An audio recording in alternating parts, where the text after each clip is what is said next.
Salut les amis et bienvenue sur KB Trainings. Je m'appelle Guy et dans cette vidéo, je vais vous montrer l'installation et la configuration du UDM Pro SI. J'ai fait une vidéo où je vous ai montré comment j'ai déballé l'équipement et je vous ai donné des raisons pour lesquelles je pense que ce sera un bon équipement pour moi. Alors, c'est celui que j'ai déjà installé dans mon réseau actuellement. Comme vous le constatez, il est déjà dans mon rack. Et ceux qui me suivent sur Instagram l'ont déjà vu parce que je l'ai déjà publié sur Instagram. Donc, si vous ne le faites pas, rassurez-vous que vous suivez KB Training sur Instagram. Je publie beaucoup de behind the scenes là-bas. Alors, ce que vous voyez là, c'est le design de mon réseau à domicile. C'est ça le design que j'ai actuellement. J'ai commencé il y a très longtemps à vous montrer ce design et je vous ai déjà montré l'installation de tout ce qu'il y a ici, les points d'accès, les caméras, ainsi de suite.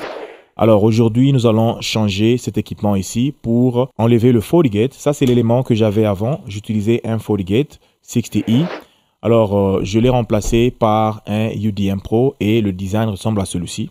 Le switch que j'ai, c'est un USW24 PoE. Et puis, j'ai deux connexions qui viennent, le primary, soit la connexion primaire vient de ce côté, et la connexion secondaire de l'autre côté. Et en détail, par rapport au firewall, nous avons ce design ici. Ça nous montre comment les connexions sont attachées au UDM Pro SI. Vous voyez que j'ai maintenant mes 3 points d'accès attachés directement au UDM Pro. Et puis, j'utilise ces 4 ports ici pour ramener tous mes différents réseaux que j'ai vers le switch. Et en termes de réseau, j'ai ces différents réseaux que nous avons là. Alors, ce que je vais faire aujourd'hui est que je vais réinitialiser l'équipement. Et puis, je vais vous montrer comment je fais toutes les configurations à partir de zéro. Bien sûr, je ne vais pas configurer tous les réseaux tels que vous avez vu là. Je vais vous montrer juste les configurations principales. D'ailleurs, j'ai ici un plan qui va m'aider à rester sur la ligne et ne rien perdre.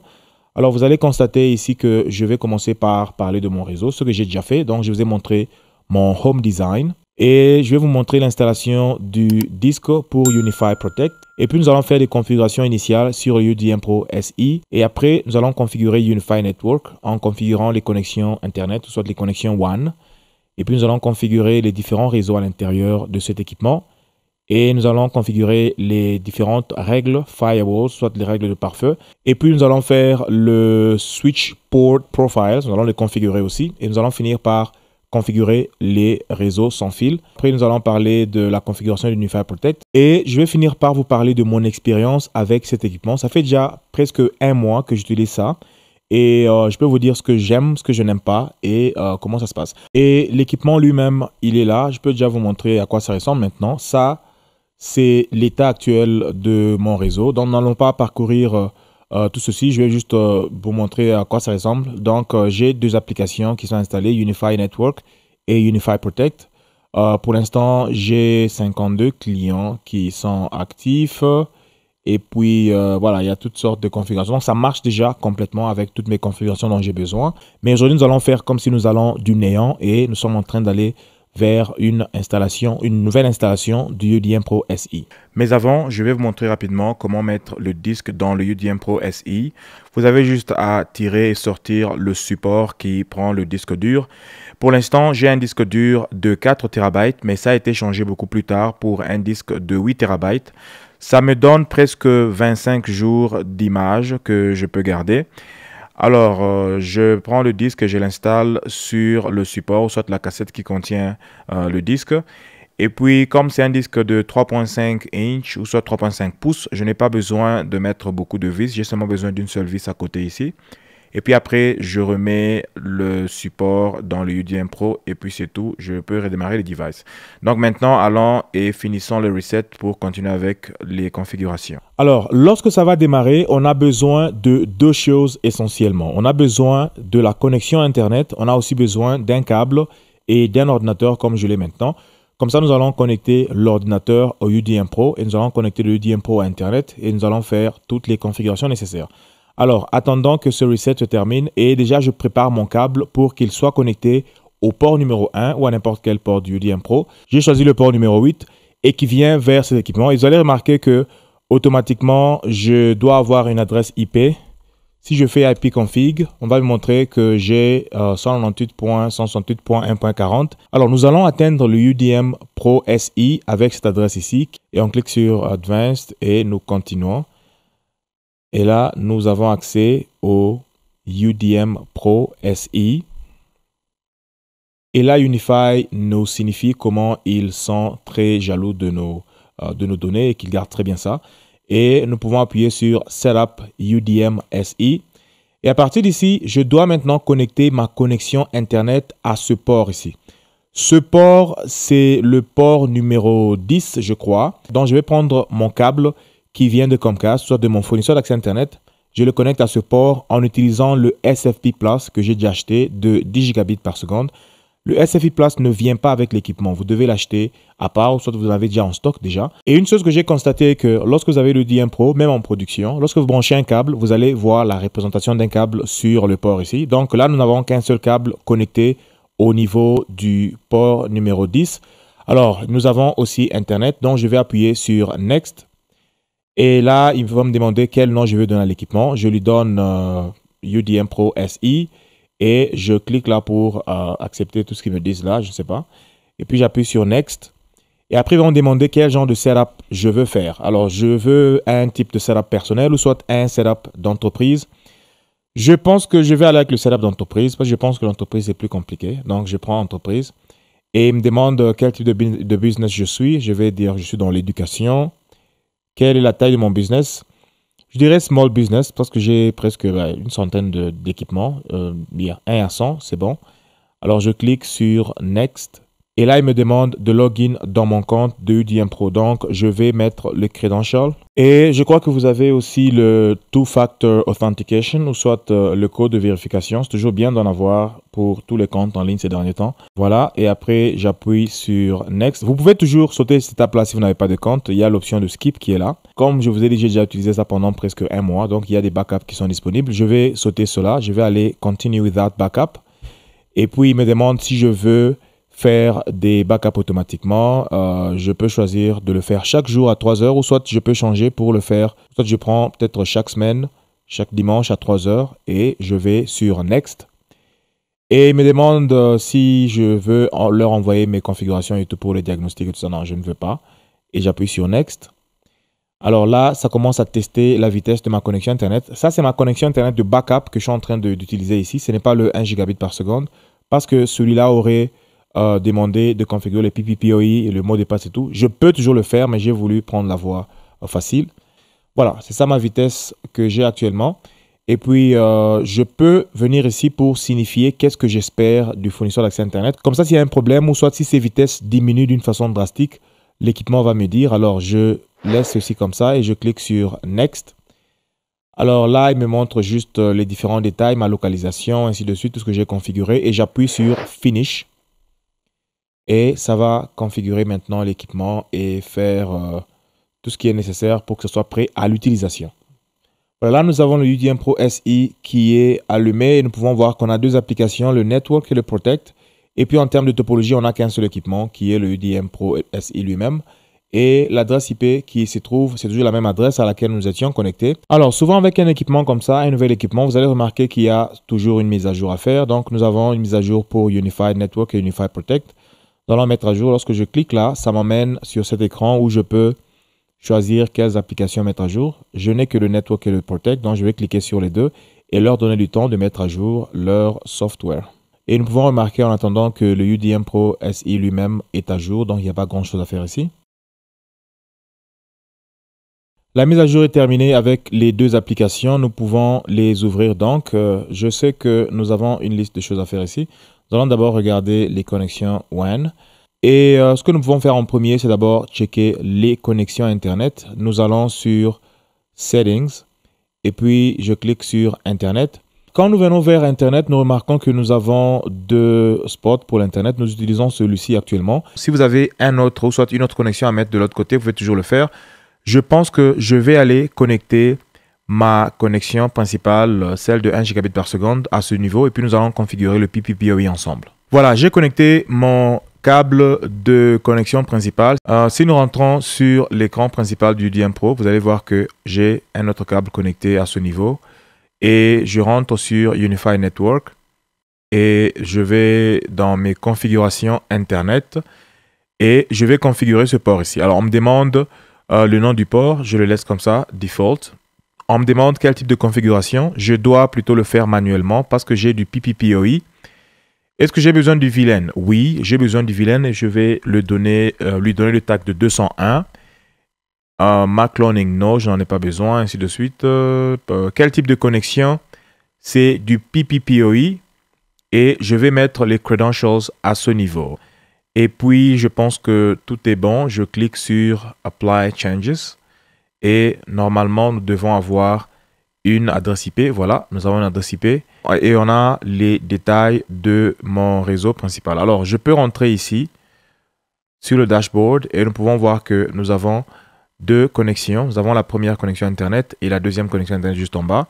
Et nous pouvons aussi tester les différentes vitesses. Si je fais, là je suis au niveau du WAN 1.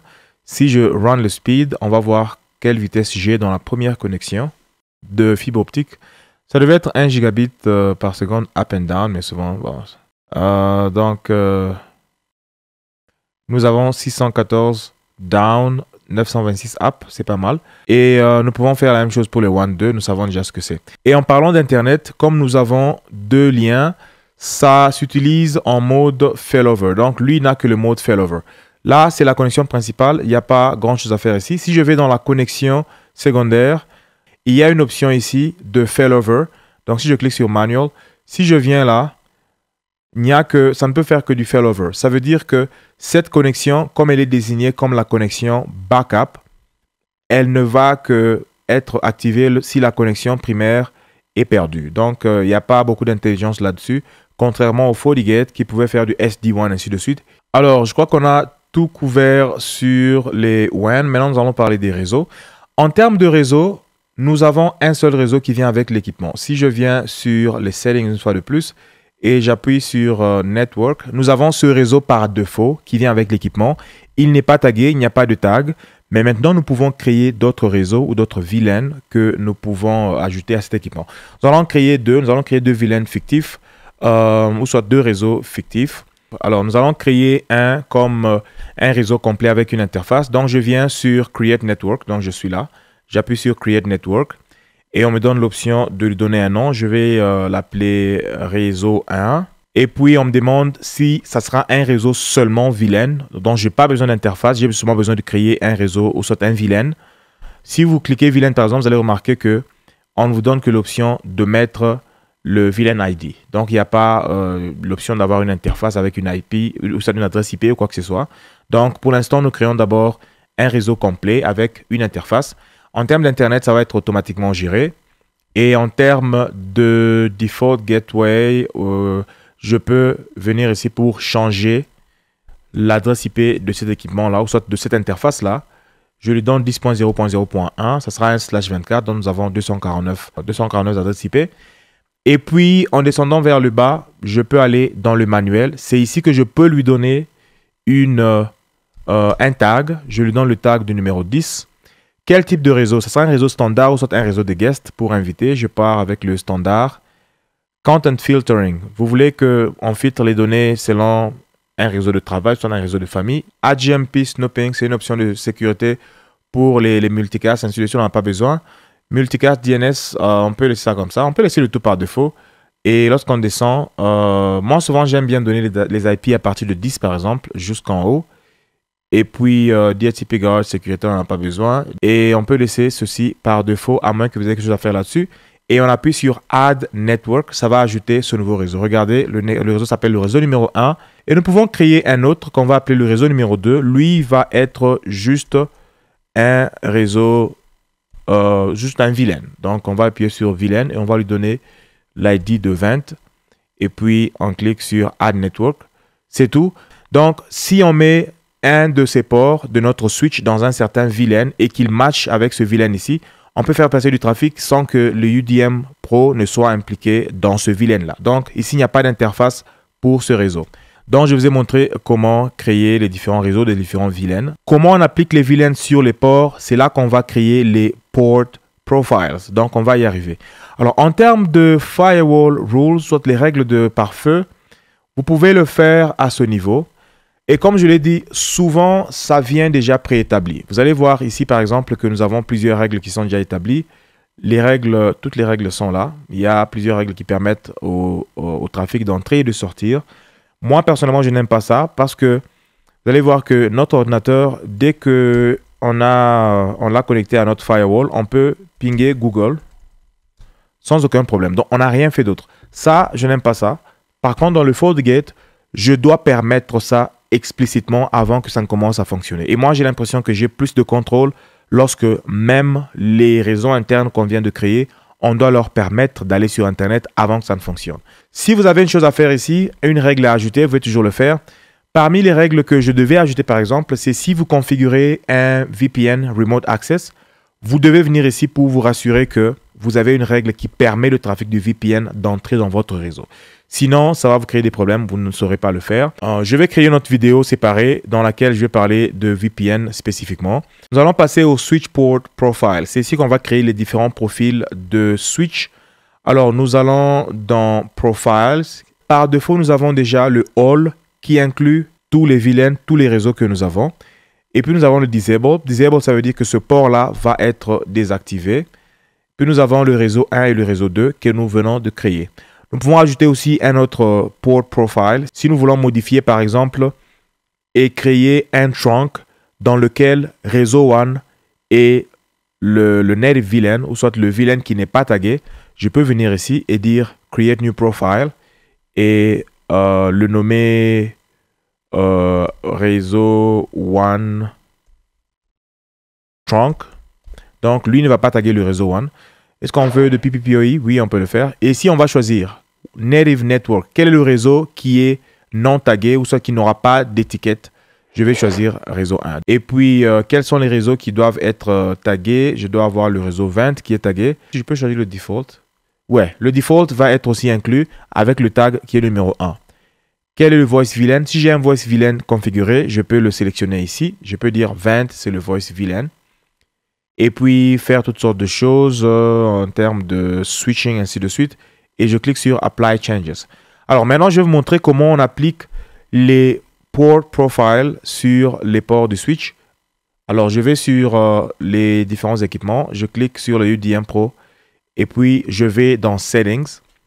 Et je choisis le port que je veux. Par exemple, le port numéro 1. Par défaut, tous les ports se trouvent dans All. Ça veut dire que tous les VLAN vont avoir des tags, sauf le VLAN par défaut, qui a le numéro 1, mais qui n'est pas tagué.